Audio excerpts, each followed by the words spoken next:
April 13 മുതൽ 19 വരെ നടക്കുന്ന the great gathering of mission Thrissur Jerusalem retreat സെൻറ്ററിന് മുന്നിലാണ് നമ്മളിപ്പോൾ ഉള്ളത്.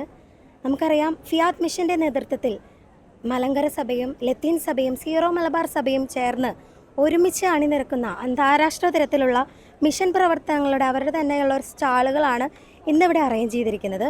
അപ്പം ഇന്നേ ദിവസം ഇവിടെ ഇന്നത്തെ എക്സിബിഷൻ സ്റ്റാൾ ഇനാഗുറേഷൻ ചെയ്തിരിക്കുന്നത് ബിഷപ്പ് ജെയിംസ് തോപ്പിൽ കോഹിമ രൂപതയിലെ പിതാവാണ്. ഇന്നിപ്പോൾ ഇത് 7ാമത്തെ great gathering of the mission GGM 7th ഇവിടെ ജെറുസലേം ധ്യാന കേന്ദ്രത്തിൽ നടക്കുകയാണ്.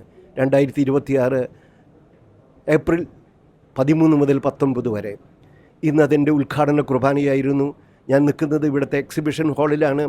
കാർലോ അക്വിറ്റസ് ദിവികാരന് ഭക്തിയെപ്പറ്റി പ്രചരിപ്പിച്ച കാര്യങ്ങളെ ആസ്പദമാക്കിക്കൊണ്ട് വിശുദ്ധ കുർബാനയെ സ്നേഹിക്കാനായിട്ട്, അറിയാനായിട്ട്, ആ വിശുദ്ധ കുർബാനയിൽ ഈശോയെ കൂടുതൽ അടുത്ത് അനുഭവിക്കാനായിട്ട് എല്ലാവർക്കും പ്രചോദനം നൽകുന്നതാണ് ഈ എക്സിബിഷൻ.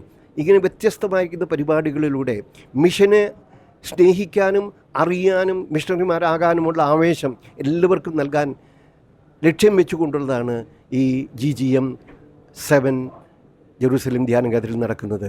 എല്ലാവരും അതിൽ വന്ന് ആസ്വദിക്കാനും അനുഭവിക്കാനും അങ്ങനെ മിഷണറിമാരാകാനുമുള്ള ആവേശം ലഭിക്കാനും ഇടവരട്ടെ എന്ന് ഞാൻ ആശംസിക്കുകയും പ്രാർത്ഥിക്കുകയും ചെയ്യുന്നു.